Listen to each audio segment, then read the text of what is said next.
मधून एक बातमी आहे। नाशिक जिल्ह्यातील मालेगाव तालुक्यात आज दुपारच्या सुमारास झालेल्या ढगफुटी सदृश पावसाने जळकू परिसर जलमय झालाय।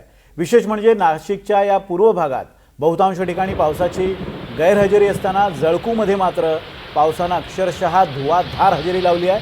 अचानक झालेल्या या मुसळधार पावसामुळे काही ठिकाणी शेत जमिनीची माती सुद्धा वाहून गेली आहे। पिकांचंही मोठं नुकसान झाल्याची माहिती सुद्धा समोर येते। मात्र दीर्घ प्रतीक्षेनंतर झालेल्या या जोरदार पावसामुळे बळीराजाला दिलासा मिळाला। निलेश वाघ या संदर्भात आपल्याला अधिक माहिती देत आहेत। निलेश, परिस्थिती अशी जर बघितली तर इतर ठिकाणी पाऊस नाही आहे, पण जळकू परिसरात मोठ्या प्रमाणात पाऊस आहे।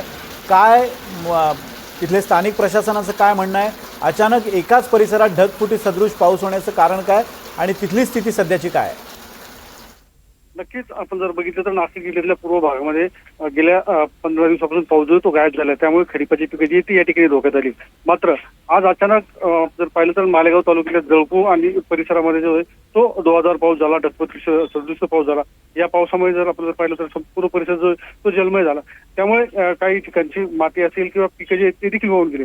मात्र असं असलं तरी बऱ्याच दिवसाच्या प्रतीक्षेनंतर या ठिकाणी पाऊस झाल्यामुळे खरीपाच्या पिकांना या ठिकाणी जीवदान मिळालं आणि या पावसामुळे पुढची पिकं जे आहे ते देखील त्याला चालना मिळणार आहे। त्यामुळे बळीराजाला कुठेतरी दिलासा मिळाला तर पाहायला मिळाला। मात्र आपण जर पाहिलं तर या संपूर्ण परिसरामध्ये किंवा मालेगाव तालुका असेल या भागामध्ये आज जर पाहिलं तर संपूर्णतः कोरडं वातावरण होतं। मात्र जळकू या ठिकाणीच पाऊस झाल्यामुळे प्रशासनामध्ये देखील संभ्रमाची परिस्थिती निर्माण झाली।